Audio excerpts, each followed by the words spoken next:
Next question is, this is yes or no. If you marry your brother and you commit immigration fraud, should you be denaturalized and deported? If you commit immigration fraud, yes or no? During a House Oversight Committee hearing, Representative Nancy Mace opens a line of questioning that instantly raises the temperature in the room. She asks a direct yes or no question about whether individuals who commit immigration fraud should face denaturalization and deportation. The question is framed narrowly around fraud, but the witness declines to give a straight answer, calling the question inappropriate.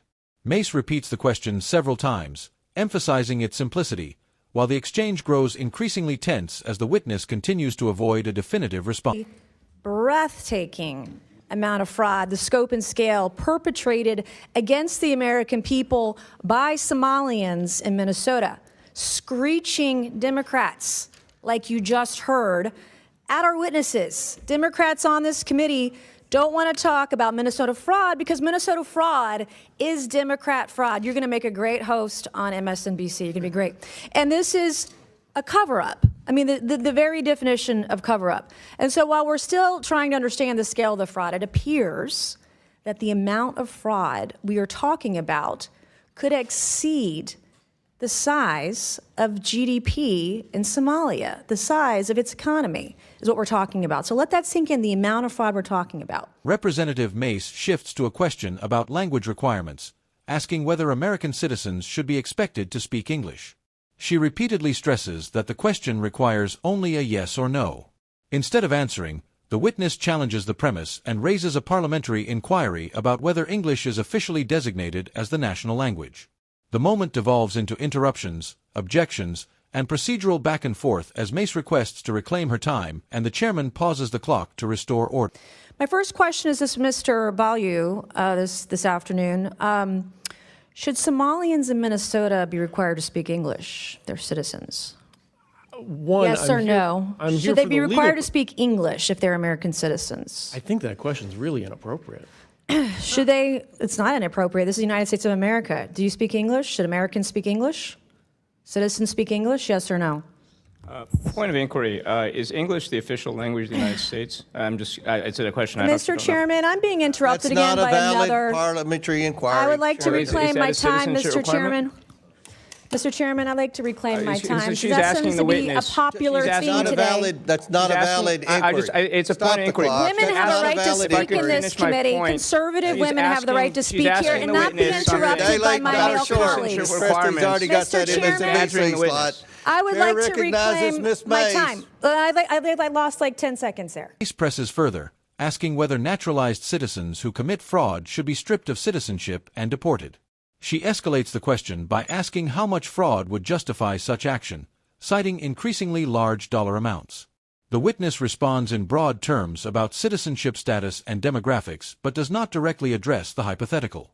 The exchange highlights the contrast between Mace's insistence on specificity and the witness's general, non-committal answers. Okay, we'll give you 10 seconds. Okay, my next question is, should Somalians who committed fraud be denaturalized and deported, Mr. Balyu? Again, yes I'm not sure that's an appropriate question because the majority of Somali Minnesotans are citizens. So if you commit fraud in this country and you are here from Somalia, you don't believe they should be denaturalized and deported? Again, how much fraud would it take for you to want to denaturalize and deport someone who committed fraud in this country? How much? Again, $1 billion, $9 billion, $19 billion? What would it take for you? Most Somali Minnesotans are citizens. Right. And the ones that committed fraud, the question was, if you understand English, should be those who committed fraud, should they be denaturalized and deported? The Somalians who are here, the ones that can't speak English. Yeah, so under U.S. law... Okay, my next question for you can I please finish the question? No, you can't because you're not answering the question. My next question is, this is yes or no. If you marry your brother and you commit immigration fraud, should you be denaturalized and deported?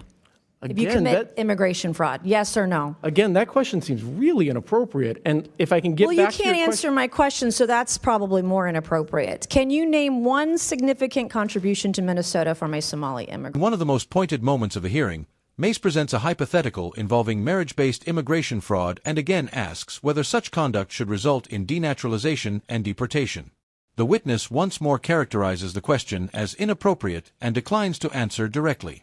Mace states that the lack of response itself is telling and promptly moves on to the next line of questioning. Brent, who can't speak English.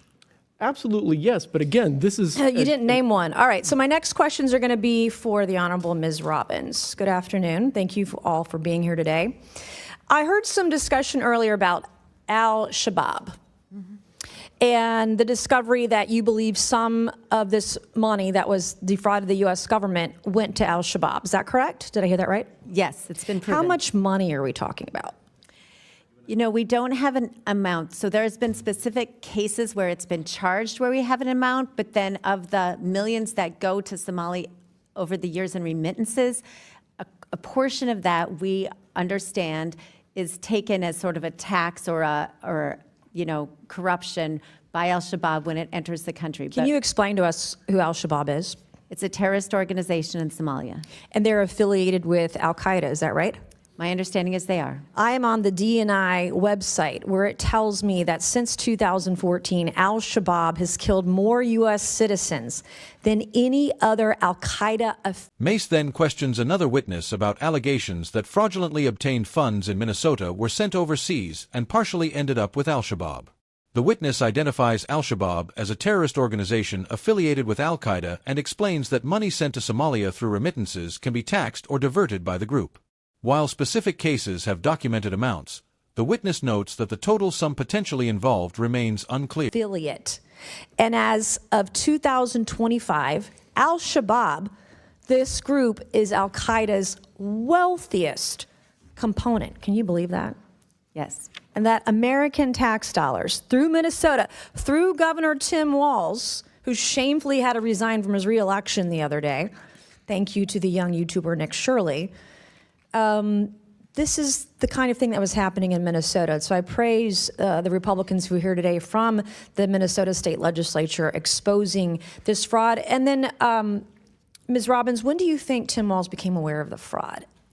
I think he's been aware of it since the beginning. This was a huge issue in our state in the year he ran for governor, and the OLA reports came out, first identifying the child care fraud in March and April of 2019 when he was in the first months of his term. Was Keith Ellison in on it too, knowledgeable, the Catholic turned Muslim guy in Minnesota? Yes, they were all newly in office, and this was very public knowledge in Minnesota. What role do you think Tim Walz and Keith Ellison played, his administration, in delaying investigations into the fraud? So I've outlined several things where they stopped our ability to strengthen internal controls, and they also shut down the criminal investigations by the OIG and DHS. Thank you, Mr. Chairman. I yield back. I do have two articles, Mr. Chairman, that I would like to ask unanimous consent. This one on foxnews.com, Minnesota fraud probe will expand to other states. And then on house.gov, legislators blast. In the final segment, Mace asks when Minnesota state leadership became aware of the alleged fraud. The witness states that official reports identifying child care fraud were released in early 2019, shortly after the governor took office. The witness further claims that state agencies limited investigative efforts and internal controls. Mace enters two related articles into the official record and concludes her questioning, formally yielding back her time.